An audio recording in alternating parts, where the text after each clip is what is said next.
आज्ञाकारी आरुणि। पाठ का उद्देश्य।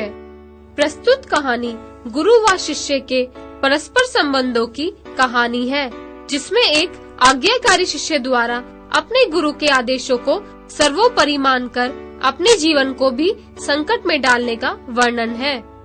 प्राचीन काल की बात है।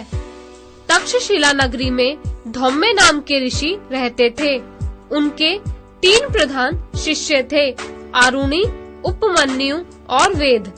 इनमें से आरुणि बड़ा ही आज्ञाकारी शिष्य था।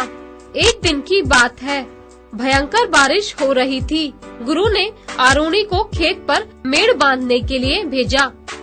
गुरु की आज्ञा से आरुणि बारिश में भीगते हुए तुरंत खेत पर गया।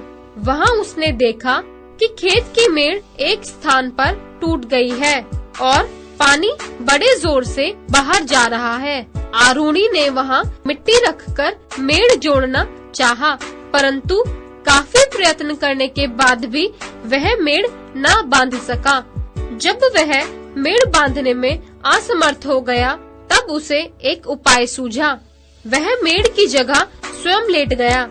इससे पानी का बहाव रुक गया, लेकिन काफी समय बीतने पर भी जब आरुणि वापस नहीं आया, तब ऋषि ने अपने शिष्यों से पूछा कि आरुणि कहाँ है? शिष्यों ने कहा, आपने ही तो उसे खेत की मेड़ बांधने के लिए भेजा था।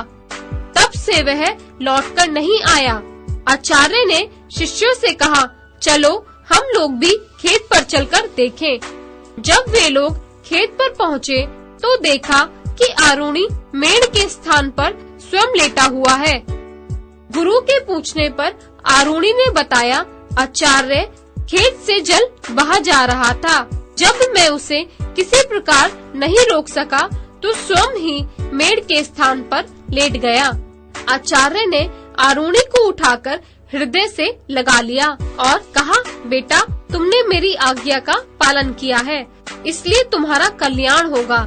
सारे वेद और धर्मशास्त्र तुम्हें ज्ञात हो जाएं। इस प्रकार आरुणि ने अपने गुरु की आज्ञा का पालन किया और गुरु ने प्रसन्न होकर उसे आशीर्वाद दिया।